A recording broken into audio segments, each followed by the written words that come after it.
سیدہ کا وجود عزیزان گرامی کمالات اہل بیت کا ظرف ہے. ہم نے شب قدر میں اسے نازل کیا ہے. تمہیں کیا پتا شب قدر کیا ہے؟ 1000 مہینوں سے افضل ہے، غالب ہے. ملائکہ نازل ہوتے رہتے ہیں، روح نازل ہوتا رہتا ہے یہاں تک کہ فجر یعنی ظہور مہدی ہو جائے. حضرت آیت اللہ فاضل لنکرانی نے تفسیر لکھی ہے، تسلی کے لیے حوالہ دے رہا ہوں.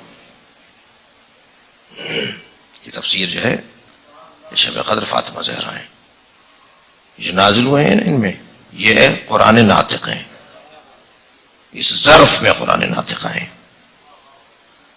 اور یہ ملائکہ اور فرشتے اور روح جو نازل ہوتی یہ اس وقت تک فرشتوں کا نزول جاری رہے گا جب تک کہ ظہور حضرت مہدی یعنی فجر نہ آ جائے،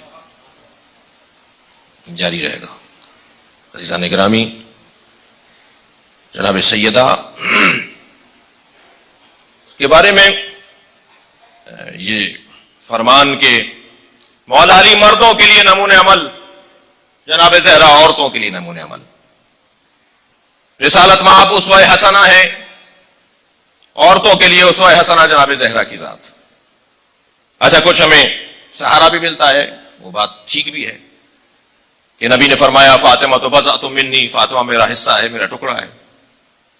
مولا علی نے فرمایا نعم العون علی طاعت اللہ. جب نبی نے مولا علی سے جب جناب زہرا کا عقد کیا تو شادی کے دوسرے روز ایک سسر اپنے داماد سے ایسا سوال کر رہا ہے جو ہمارا معاشرہ نہیں کرتا، اس لیے کہ ہمارے یہاں شادی کا مطلب ہی کچھ اور ہے. اسلام کی تعلیمات میں مطلب یہ ہے جو علی بتا رہے ہیں.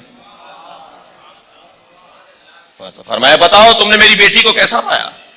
اب سوال یہ ہے اور مولا جواب دے رہے ہیں نعم العون علی طاعت اللہ، میں نے فاطمہ زہرا کو اللہ کی اطاعت میں مددگار پایا ہے.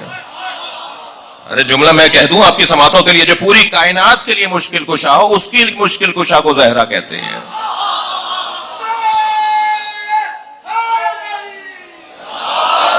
سب ہم اور آپ بھی مدد چاہتے ہیں، ہمیں بھی اطاعت الہی میں مدد کی ضرورت ہوتی ہے.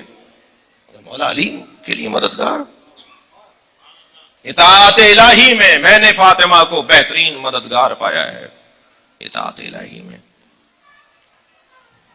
ادھر صاحب العصر کہیں کہ لی اسوۃ فی ابنۃ رسول اللہ، میرے لیے رسول اللہ کی دختر اسوہ حسنہ ہے. امام کہہ رہے ہیں، اولاد کہہ رہی ہے نحن حجج اللہ علیکم وجدتنا فاطمہ حجت اللہ علینا. جی یہ کہ وہ مردوں کے لیے، یہ عورتوں کے لیے، مگر وہاں بھی کمال حسن یہ ہے. جناب محسن جون پوری صاحب تشریف فرمائے، بہت عرصے بعد میں زیارت کر رہا ہوں ان کی.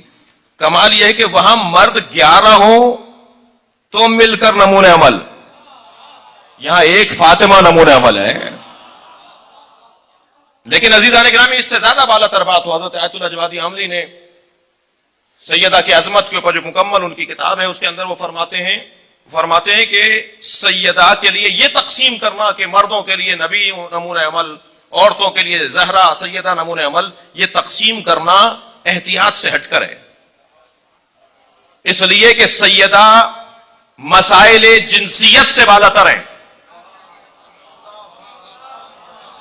اور کر رہے ہیں اب اہل دقت بیٹھے ہیں، علماء کرام تشریف فرمائیں. سیدہ جنسیت کے مسائل سے بالا تر ہیں. بھائی انسان کی تعریف کیا کی ہے علماء نے؟ اہل دقت بیٹھے ہیں، منطق پڑھنے والے بیٹھے ہیں، پڑھانے والے بیٹھے ہیں. انسان کی تعریف کیا ہے؟ الانسان هو حیوان ناطق. البتہ اس کے اوپر بھی حضرت آیت اللہ جوادی عاملی فرماتے ہیں یہ تعریف مکمل نہیں ہے، یہ تعریف اہل منطق کی ہے، یہ تعریف قرآن کی نہیں ہے جو انسان کے بارے میں قرآن کر رہا ہے. یہ اسلامی تعریف نہیں ہے، یہ دینی تعریف نہیں ہے. وہ فرماتے ہیں کیا ہے؟ انسان جنس، انسان نوع، حیوان اس کی جنس، یہ ناطقیت اس کی فصل قریب. یہی پڑھتے ہیں نا آپ منطق میں، یہی پڑھاتے ہیں نا. فصل بعید اس کی بہت ساری ہیں جی، وہ اجسام بدن رکھتا ہے، یہ اس کی فصل بعید ہے. لیکن اس کی فصل قریب جو ہے اس کا ناطق ہونا ہے.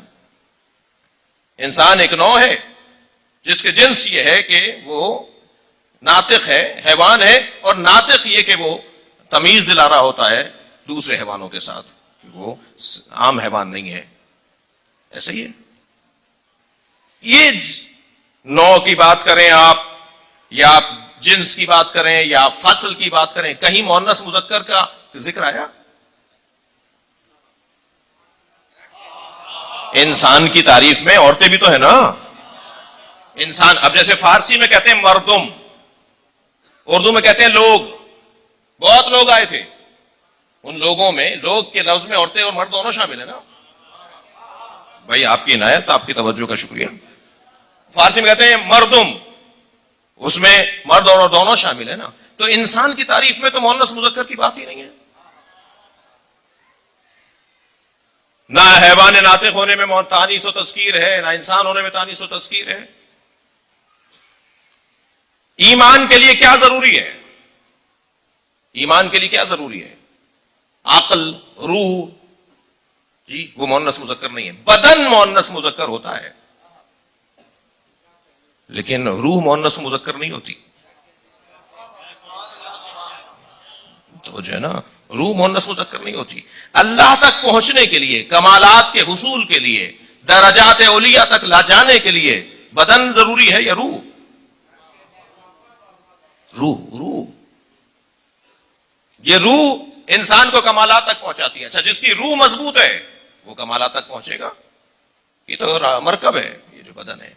کتنے ہی ہیں جو بستروں پہ ہوں، آپاہاج ہوں، لیکن ممکن ہے کہ وہ اولیاء الہی ہوں.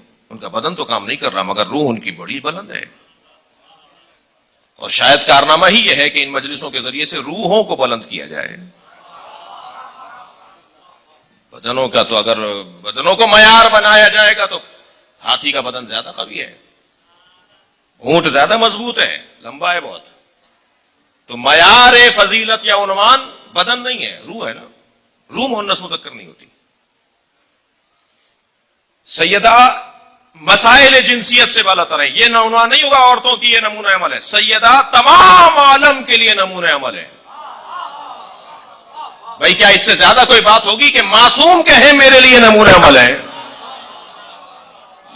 امام فرمائے کہ میرے لیے نمونہ عمل ہے؟ اس سے زیادہ کوئی اور مثال کی ضرورت ہے؟ اور پھر آپ قرآن مجید میں دیکھیے، اللہ نے 3 عورتوں کی بات کی ہے. 2 منفی مثالیں ہیں، 1 مثبت مثال ہے. 2 منفی مثالیں 2 عورتوں کی ہیں، وہ مردوں کے لیے ہیں. 1 مثبت مثال ہے، ایک عورت کی ہے، وہ مردوں کے لیے ہے. 2 منفی مثالیں. ضرب اللہ مثلا امرأۃ نوح وامرأۃ لوط ضرب اللہ مثلا للذین کفروا. معاف کیجئے گا، سورہ تحریم کی آیات ہیں. اللہ نے مثال دی ہے، اللہ نے مثال دی ہے ان لوگوں کے لیے جنہوں نے کفر اختیار کیا. یہ کون ہے؟ مرد ہے نا. ان کے لیے عورتوں کی مثال، نوح کی زوجہ اور لوط کی زوجہ کا. کانتا تحتا عبدین من عبادنا الصالحین فخانتہما. یہ دونوں ہمارے 2 عبدوں کے، صالح بندوں کے زیر سرپرستی تھی اور دونوں نے خیانت کی.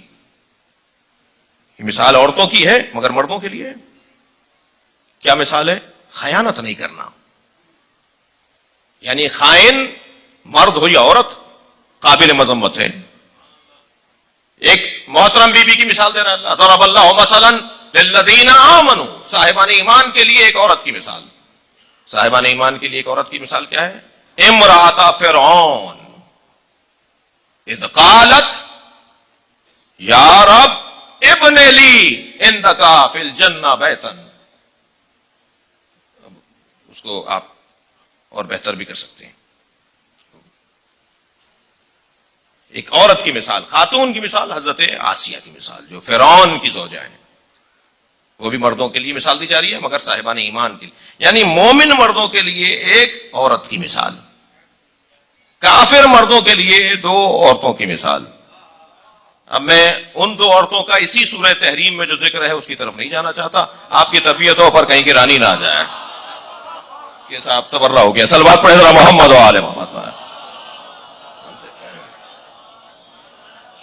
دیکھیے ہمارا کسی سے ذاتی کوئی مسئلہ نہیں ہے. ہماری تو ذات کا کوئی عنوان ہی نہیں ہے. ہمارا تو رونا بھی تو فعل اہل بیت ہے، ہمارا تو ہنسنا بھی تو فعل اہل بیت.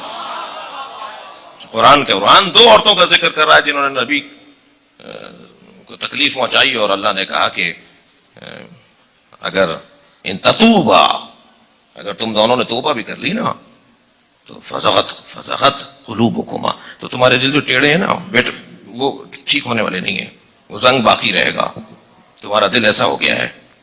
تو ہم تو قرآن مجید کو اصول کے طور پر لیتے ہیں نا، فارمولوں کی کتاب ہے، مصادیق کی کتاب نہیں ہے. قرآن میں مولا علی کا نام نہیں ہے، قرآن میں جناب زہرا کا نام نہیں ہے، جناب مریم کا نام ہے اس لیے کہ اس زمانے میں حضرت مریم پر کوئی اختلاف ہونا نہیں تھا. اگر قرآن مولا علی کا نام نازل کر دیتا، جناب زہرا کا نام نازل کر دیتا، تو جو لوگ جعلی اللہ بنا سکتے ہیں وہ جعلی کچھ اور بھی بنا سکتے ہیں نا. تو کہتے ہیں یہ علی مراد نہیں ہے وہ علی مراد ہے، یہ فاطمہ مراد نہیں ہے وہ فاطمہ مراد ہے. اللہ نے نام ہی نازل نہیں کیے، تم ان کا کام لے کر آؤ، ان جیسا کردار لے کر آؤ. جناب زہرا کا وجود اس سے بالا تر ہے. یہ تقسیم کرنا، علامہ اقبال فرما رہے ہیں کہ جی مادرارا اسوے کامل بطول، تقسیم قید محدود کر دیا بی بی کو کہ ماؤں کے لیے مادر اسوے کامل ہے. نہیں، کیا کیا جناب زہرا نے؟ دربار میں جا کر خطبہ دینا، احتجاج کرنا، مولا علی کی دفاع میں آگے آنا، یہ کیا عورتوں کا کام ہے؟ یہ سب کا کام ہے. ولایت اہل بیت کا دفاع، مرکزیت کا تحفظ، مرجعیت کا تحفظ، یہ صرف مردوں کا کام ہے. بی بی کر رہی ہیں، یہ صرف عورتوں کا کام ہے، بی بی نے کیا ہے. سب کے لیے نمونہ عمل سیدہ کے ساتھ. پروردگار عالم نے اپنے حبیب کو بہت کچھ عطا کیا میرے عزیزوں، مگر جو کچھ بھی عطا کیا وہ نبی کے گھر پہنچایا. دقت کر رہے ہیں؟ وہ نبی کے گھر پہنچایا.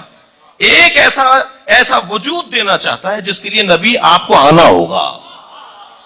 سرکار جب معراج پر جائیں گے تب فاطمہ ملیں گی.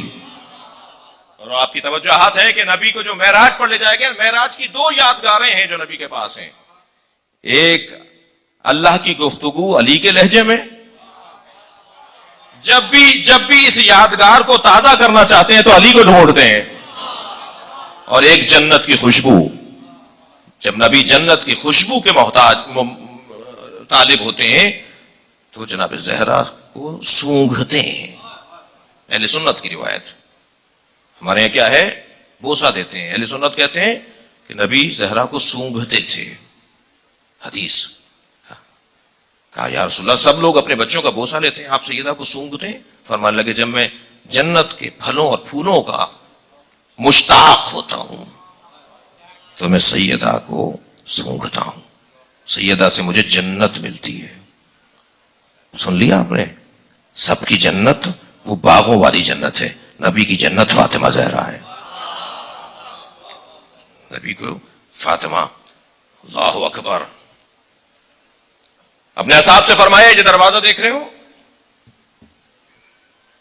یہ دروازہ، تشریف فرما تھے، حضرت گزر رہے تھے، کسی نے پوچھا یا رسول اللہ کہاں جا رہے ہیں؟ حضرت نے فرمایا جنت جا رہا ہوں.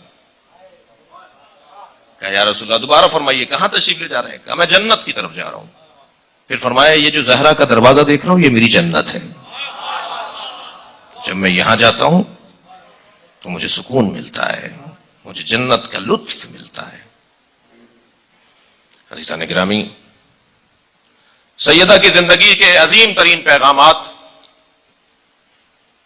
مگر کل ایک میں نے جملہ کہا تھا اسے مجھے آج نبھانا ہے کہ جب حجاب ہٹیں گے حقیقت نظر آئے گی، جب یہ لباس اتریں گے، جب یہ دھوکے ختم ہوں گے، جب یہ فریب ختم ہوں گے، جب یہ رنگینیاں ملمہ کاریاں ختم ہوں گی، حقیقت دیکھنے میں آئے گی، اس وقت معلوم ہوگا کہ عظمت سیدہ کیا ہے. سیدہ جب محشر میں آئیں گی تب معلوم ہوگا کہ سیدہ کیا ہے.